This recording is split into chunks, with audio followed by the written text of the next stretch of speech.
thank you, everyone. Welcome this afternoon for joining us. Myself, I'm Edgar with my colleague Basil, and we work with the company NXT Strategies and EconoCheck, EconoCheck being the parent company. And in this presentation, we're going to give you some tips, and there's some tools out there to help defend your identity. So let's go ahead and get started. Now, when you think of identity theft, identity fraud, for the most part, a lot of folks, they think of two different things. Number one, and actually foremost, a lot of people think about, hey, when someone steals your money. And although that is identity theft, that is identity fraud, we're not necessarily going to focus on that. But when someone, I do want to state, when someone does steal your money, fraudulent debit card swipe, fraudulent credit card swipe, a fraudulent check comes in onto your account, folks, there is recourse for you. And that recourse is go to that financial institution, contact them, let them know, hey, you know what, this transaction right here for $200 to this Best Buy was not me, right? And I just made that up. But if that is a fraudulent transaction, you do have recourse. And the recourse is, again, you contact your financial institution. They will walk you through a process, which is going to be do a dispute form, sign an affidavit that this wasn't you. What typically happens at that point is there will be a provisional credit. They do some investigating, and if it is found that it was fraud, then at the end of the day, you do end up getting your money back. And another tip on that, again, we're not really here to talk about the details on that, but another tip on that is, folks, how do you catch that? Because the recourse is you contact your financial institution, is you have to catch it in a timely manner, which means check your transactions. Please go out there and do that. And a lot of times when I'm doing this type of presentations, I do hear out there, hey, you know what? That's just time consuming. I don't have time to check my transactions. I'm not telling you that you have to go out there and check your statement every day, log in, online banking, your mobile app, like I do. I actually do that every day, but that's a little bit different. I get that. Not everybody does that. But hey, you know what?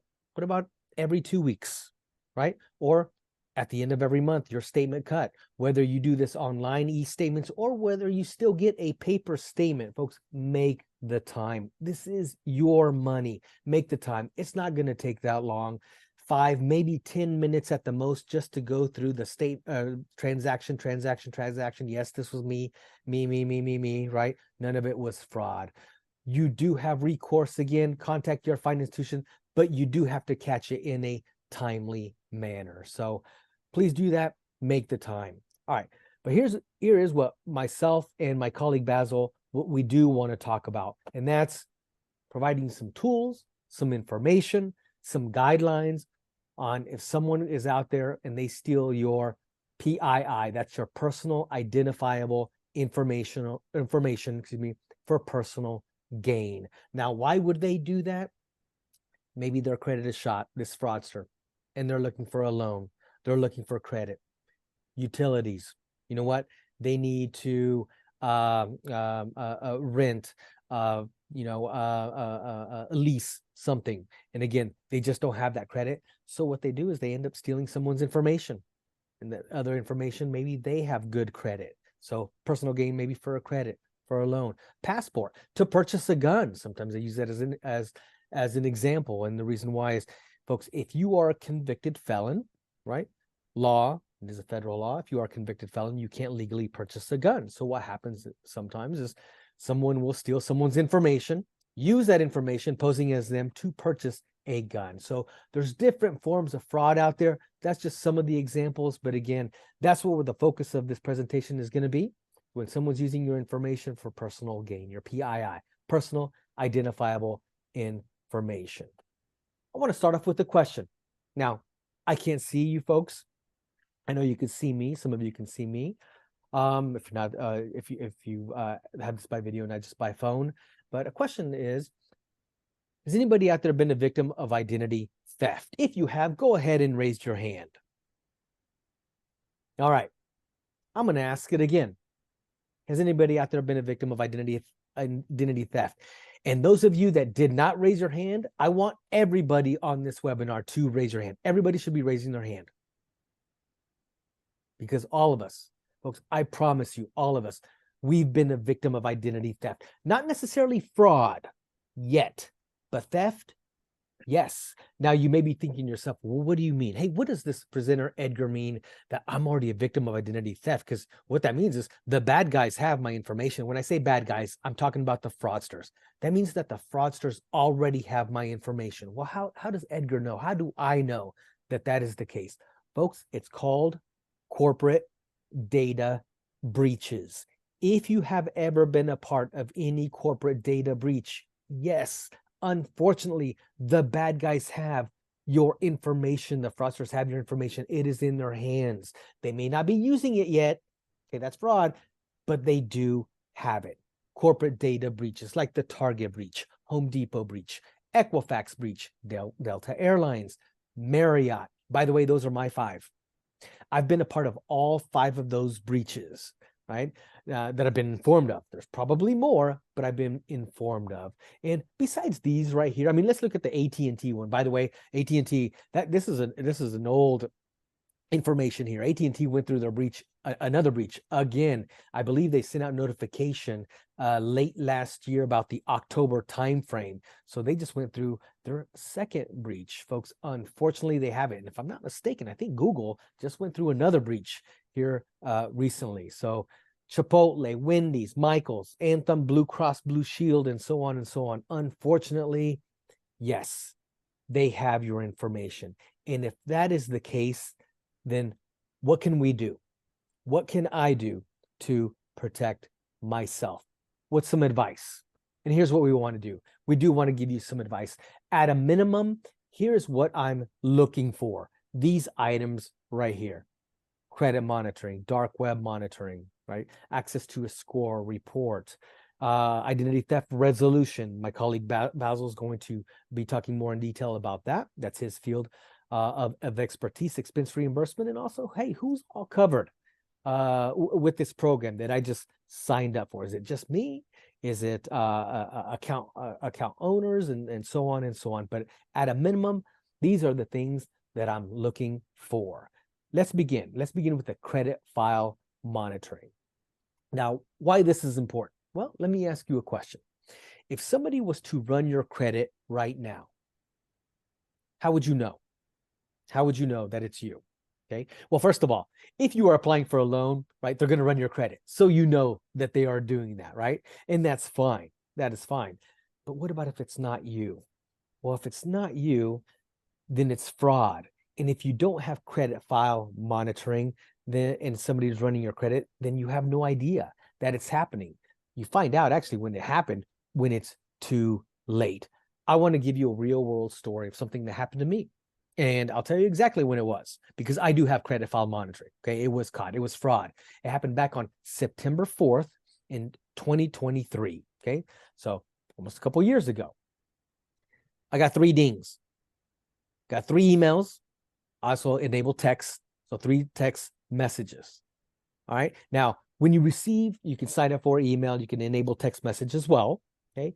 I received the message. The message here's a copy of a generic message. When I say generic, usually the alert that you receive, it's generic in form, meaning it doesn't give you the details. It just lets you know, hey, you know what? Something has happened to your credit bureau report. So then what you need to do is when you log in, you initially logged in and set this up. There's a login process where you can see the details of what exactly happened. And here's what exactly had happened to me on that day on September 4th of 2023. And by the way, when I received those alerts, I was like, uh-oh, I knew something was going on because I was not applying for a loan. There was 3 credit checks, inquiries. I logged in. Again, it gives you details. It was a credit check for Bank of America credit services. Somebody was applying for a Bank of America credit card. There was another one, Capital One credit card, and another one, JP Morgan credit services, which is Chase Bank. So all 3 that same day, credit checks. Now, at that point, what I did is I did contact my colleague Basil here, which again, he's going to talk about resolution, another service that you definitely want to find a product that has what I call fraud experts. Basil is a fraud expert. Now, I called Basil. I said, hey, Basil, here's what exactly happened. Okay. And what Basil told me, he said, all right, well, guess what? We need to get on the phone right away. Time is of the essence. We need to contact Bank of America Credit Service, JP Morgan Chase, Capital One. I have their direct lines to their fraud department. And what I told Basil at that point, I said, hey, Basil, you know what? I know that you're busy, and because we are colleagues and I'm in the industry, and by all means, folks, I'm not a fraud expert like Basil is, but I have a little bit of the know-how of what to do next, so on and so on. So I told Basil, I'm going to go ahead and make that phone call, Basil. I don't need you to be on the call with me. And he was ready to make that phone call with me on there and be right with me step by step and tell me exactly what I need to say, what I need to have ready, right? And what's going to happen next, and so on and so on.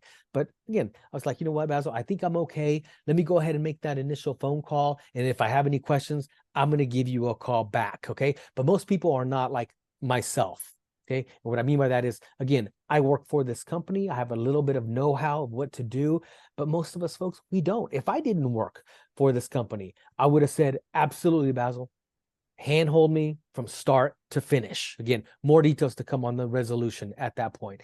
And folks, and that was the starting process. I contacted those financial institutions. They walked me through it. There was a process, right? I had to fill out dispute forms, affidavits that this wasn't me. But the whole point is it was caught. Those credit checks were caught up front. Can you imagine if I didn't have the daily credit file monitoring? Well, then there would be 3 outstanding loans out there with my information, right? And guess what? I promise you, if it's a fraudster using my information for a Bank of America credit card, a JP Morgan, a Chase credit card, Capital One new credit card, they're going to the limit. And are they going to make timely payments? No, of course not. Why? Because it's my information. They don't care about my credit score. So now I'm a victim of fraud, and it's an absolute mess because I let it get away from me. But instead, that did not happen. Why? Because it was caught. It was caught up front. So stressing, find yourself a product out there that has daily credit file monitoring. I had it, folks. It saved me.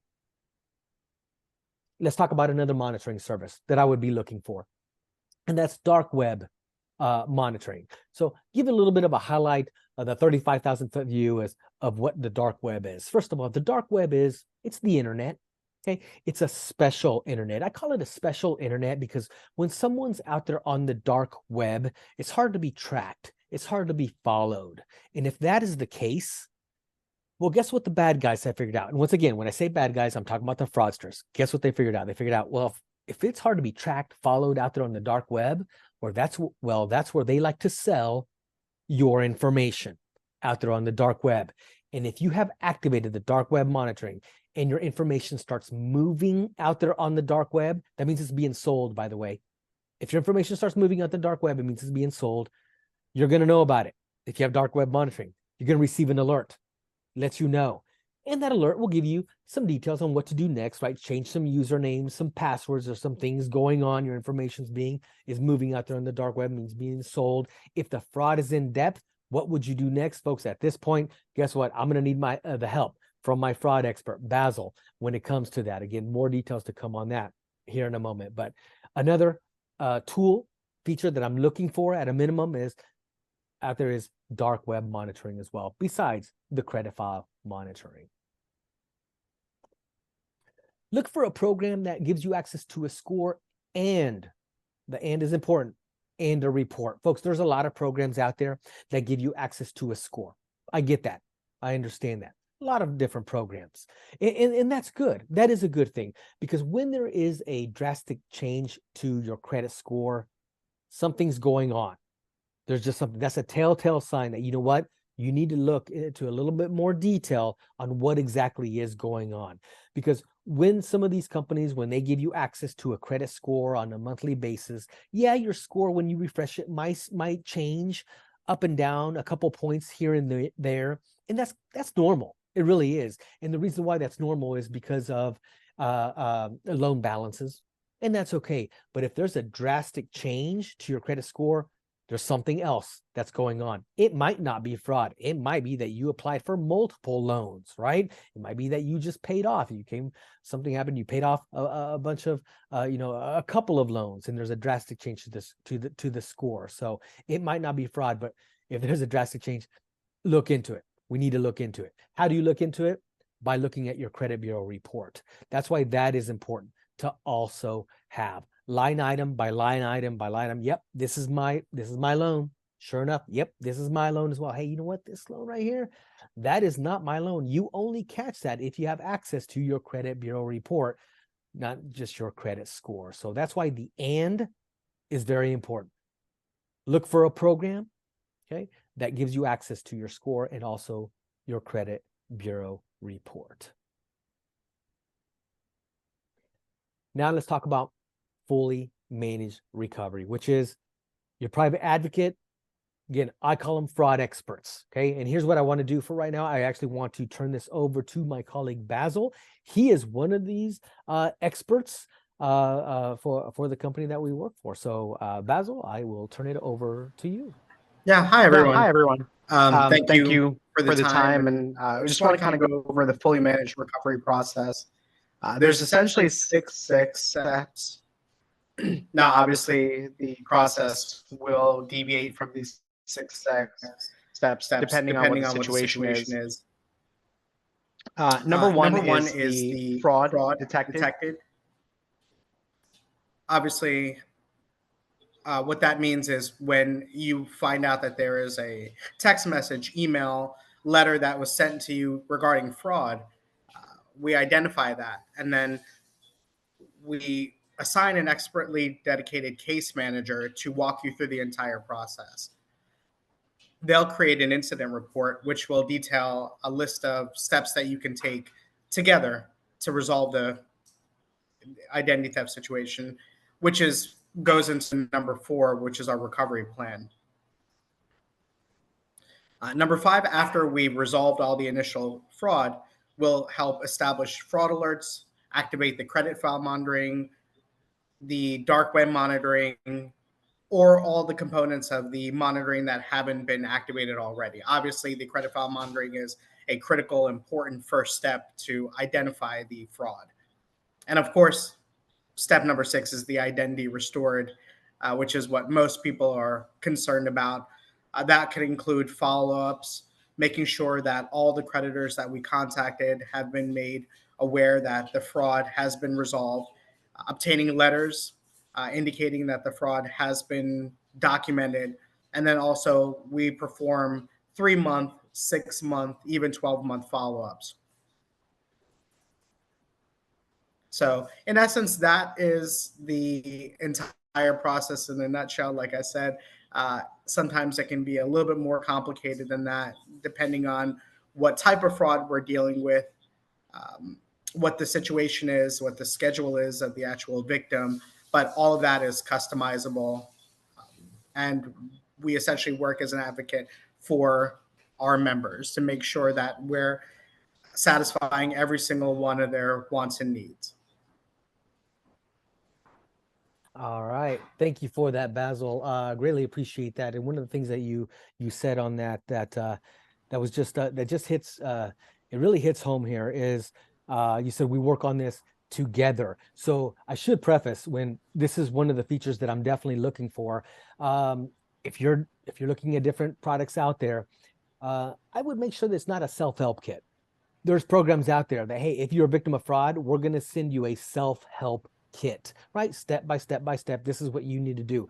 That is not the case. That's not something that I would be looking for. I would be looking for someone that's going to help me together, like the program that CalCoast does offer. And that would be someone like a Basil that's going to handhold you from start to finish. So I just wanted to make sure that, yeah, there's some programs out there that they say they got a recovery service. A lot of it is self-help kit. And that's just not what I would be looking for. I'm looking for someone, you know what, that I need some help. I want to make sure I'm doing this correctly, and I want to do this together. And that is the feature that CalCoast does offer in those 2 accounts. All right. I'm also looking for expense reimbursement. In the two accounts that CalCoast offers, and some of these do vary, it is $25,000 of expense reimbursement. Now, to be very, very clear on this feature right here, okay, I want to be very, very clear. What this feature is not for, it's not for the fraudulent transactions on your checking accounts, debit cards, or credit cards. In fact, remember what I said at the very beginning? You do have some recourse on those transactions. The recourse is you contact your financial institution. Hey, you know what? This $800 transaction on my credit card for these 4 tickets, to so and so concert was not me. Okay, you catch that. You contact your credit card, or if it's a debit card, your financial institution, and they'll walk you through the process, what needs to happen, and you dispute that. Okay, again, the recourse for that is your financial institution. This, what I'm looking for in this, what I mean by this is above and beyond. If you're a victim of fraud, you might be out of pocket some money. Okay, so make sure you have this. This is what you're looking for as well. Like, for example, let's say that all of us on this webinar, we're all victims of fraud. All right, and it's kind of messy. It's kind of messy for us. In fact, what we have to do for the next week is they are making us go to court every single day for the next couple of days, all next week. And it's the county seat courthouse. And if that's the case, think about where you live and you got to get there, or from work. Well, if you got to get there to court every single day, you might be out of pocket some money, right? Gasoline, court cost, lawyer fees, copies of affidavits. Maybe you have to travel somewhere to deal with this fraud out of state. Airfare, hotel, meals, rent a car, and so on and so on. Lost wages. You have little ones, so you have to hire a part-time sitter to stay with them for 3 days, 3 nights while you're dealing with this fraud. That's what I'm talking about here.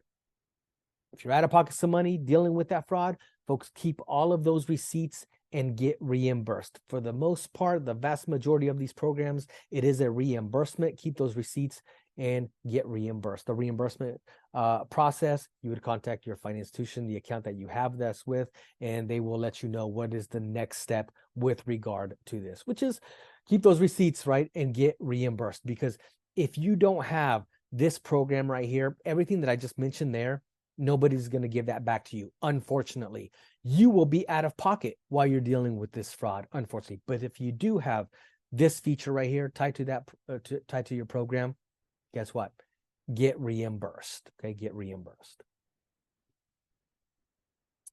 At a minimum, folks, that's what I'm looking for right there. And also at the bottom, it's a fair question to ask. Hey, who all is covered with these features? If you're going through your financial institution, is it just going to be me? Is it going to be my account holder as well? In my case, my checking account, I have my wife's joint owner on the account. Would she be covered as well? That's a fair question to ask. So, hey, who is all covered? And all of these features right here, I think is very, very important. At the very least, the minimum, that's what I'm looking for. Some tools to help protect yourself. Because again, what I said at the beginning, unfortunately, the bad guys, the fraudsters, they already have your information. Hey, you know what? Going a little bit above and beyond, are there some other programs out there that you would recommend? There are some other features out there like IP address monitoring. If you feel you just don't have a strong enough firewall settings, there are some additional programs out there that have IP address monitoring. A hacker, right? If they hack in to your personal laptop or whatever, there's some monitoring with that, or you can get some kind of encryption that gives you higher encryption levels than what you're just using at home. High risk transaction monitoring. There's this program as well where it'll monitor like brokerage firms, insurance companies, utility companies, cell phone providers, and if there's a transaction that just looks a little off, you'll receive an alert. It might be that there was a change of password, username. Now, if it's you, that's all fine and dandy. That's okay, but at least you know, right? At least you know, because if it's not you, then that means it's fraud. And the point is, you've caught the fraud, right? You've caught the fraud. There's also some social media monitoring as well. And we hear this often. I mean, I know I do at least one time a month from all of when Facebook, right? At least one time a month, there's a Facebook friend that posts on their wall, hey, don't accept another Facebook request from me again because I've been hacked, right? That just happens. So social media monitoring, where there's been a change to username, password, profile picture, maybe sometimes there's vulgarity that's that's just something off, right? You receive an alert. So that's just going a little bit above and beyond the additional features, but at the very minimum, folks, this is what I'm looking for right here. Now, where can I get these type of features? What about a program? Shop around, give you some advice here. Feel free to Google this, look around, ask some friends, right? There's different companies out there, okay? LifeLock, ID Shield, etc. Be aware, okay? Just be aware of what they provide, okay? What all they provide. I gave you some advice on what's the minimum that I'm looking for, and also cost. What is the cost out there? That's what I would be aware of when you're out there looking at different companies. What about free programs? There's some programs out there, like the one that's infamous that I hear out there when I do these trainings, typically is a free Credit Karma. In fact, I just heard this 2 weeks ago. 2 weeks ago, I was in the state of Nevada. I was doing some training there for one of our clients, our financial institution clients, and there was a young man works in the new accounts area. And when I went through this free Credit Karma, and I go through this training, I said, there's a reason why it's free, right? And he didn't know this, but he said it makes sense because he had recently signed up for free Credit Karma, and when he did that, he said it was nonstop solicitation, emails, text messages, some phone, because when you sign up for such a product, folks, what you are doing is you are giving them the ability to sell your information to different companies out there, and they now have the ability, you're giving them access to that information, and they have now the ability to solicit you. And that's how they make the money. If you sign up for that credit card, then they would get a piece of the action, if you will. So ask yourself, why is it free? Hey, and you know what? It's free. What all do you get? Is it the minimum that Edgar and Basil described? More than likely, it's not going to be the minimum, but definitely ask yourself, why it's free. Best advice I can give you: shop your financial institution where you have an account. Think about this: if you have an account with your financial institution, whether it's CalCoast or someone else, think about this. You're trusting them with your money, right? And if you trust them with your money, then you know what? And they want to keep you as a member as well, right? They're going to do some due diligence for you. They're not just going to offer you a program, willy-nilly program that's not robust. So think about it that way.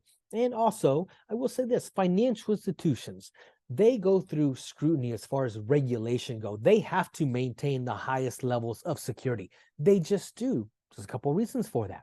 One of the reasons is they have your information, PII. They just do. So they have to maintain the highest levels of security.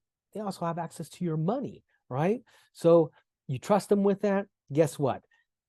I'm trusting my financial institution with products and features that they offer, that they may partner with out there, because they're doing that due diligence for you. So shop around. My best advice for you: talk to your financial institution. Hey, what would you recommend?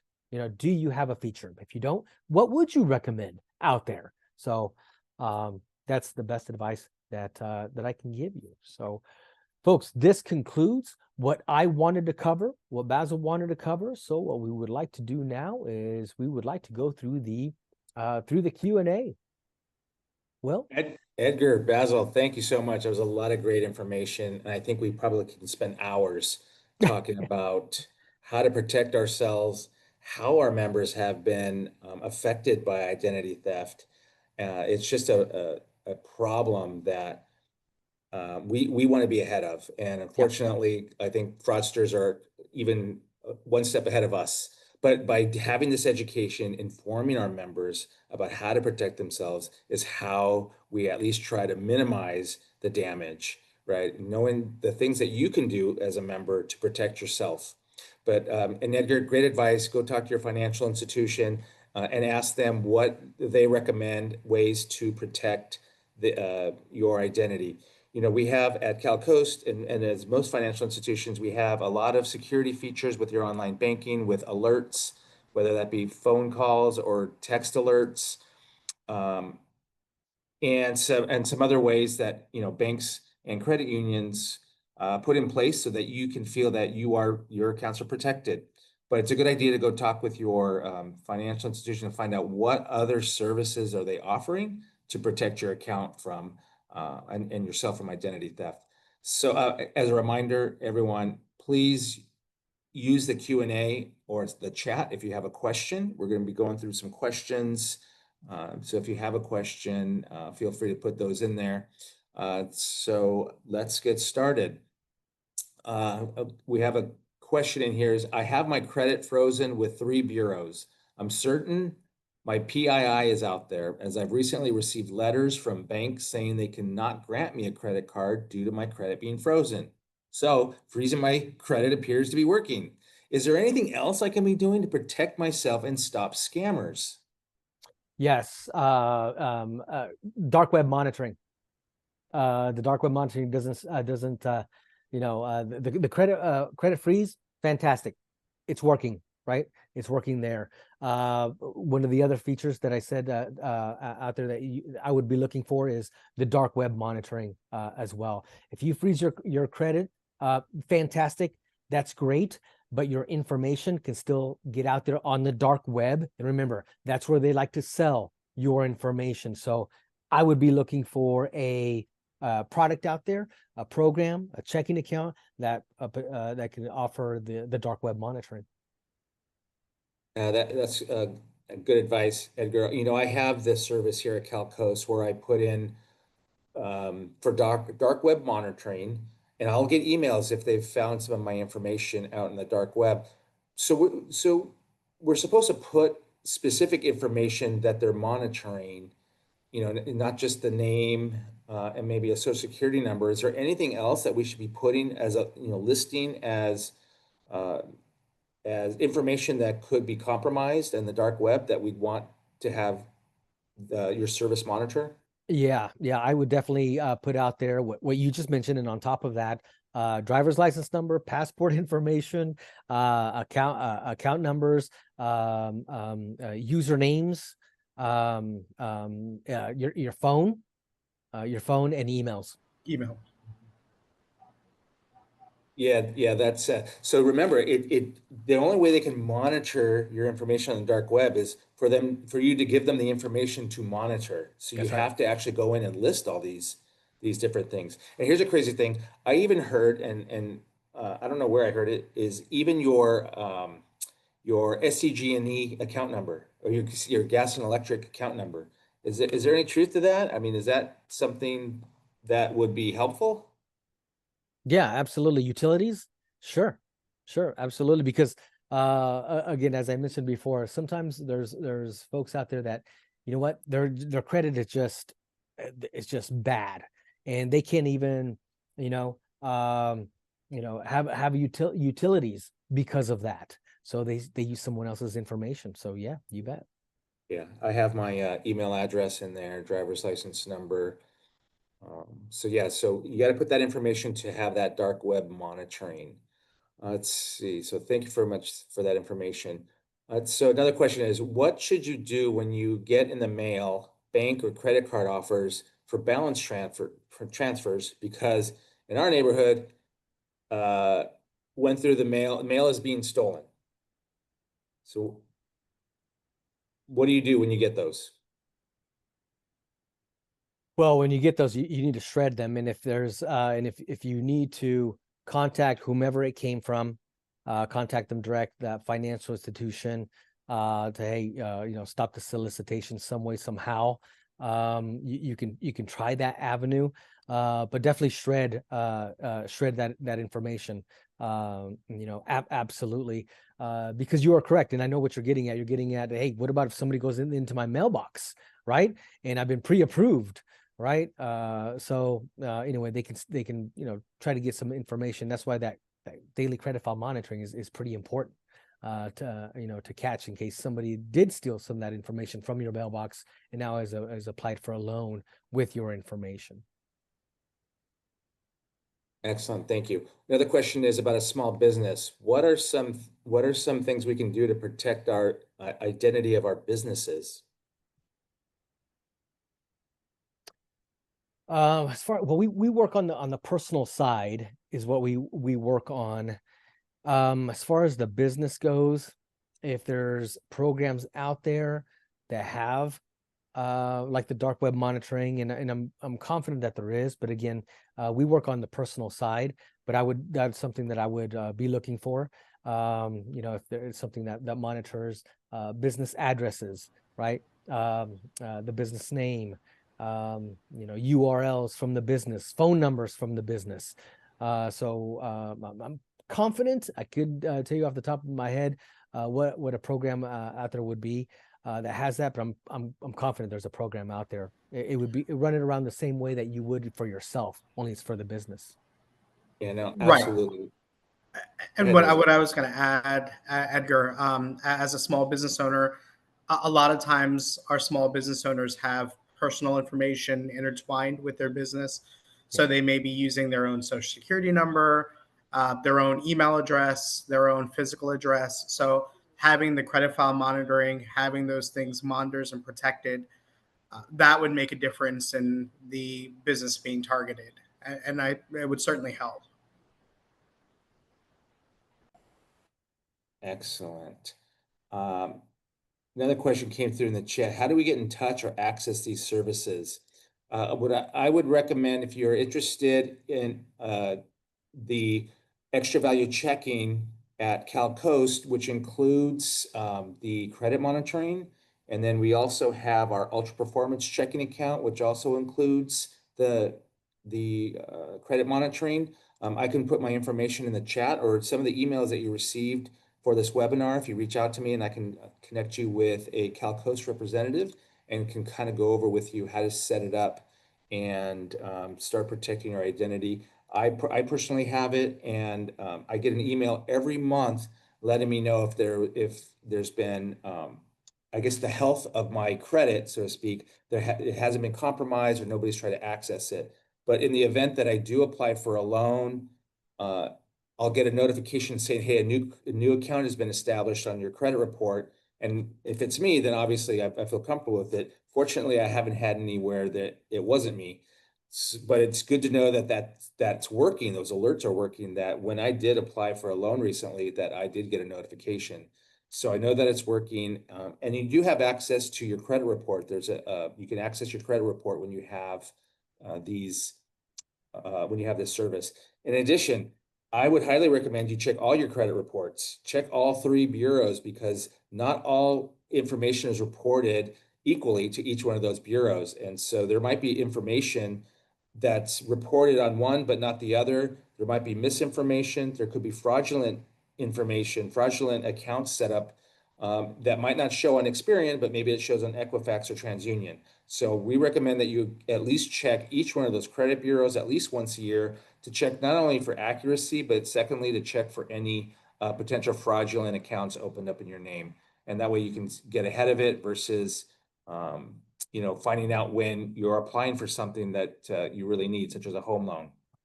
But if you have the service, those alerts will definitely notify you right away if something should be an account opened in your name. So and it's a great service.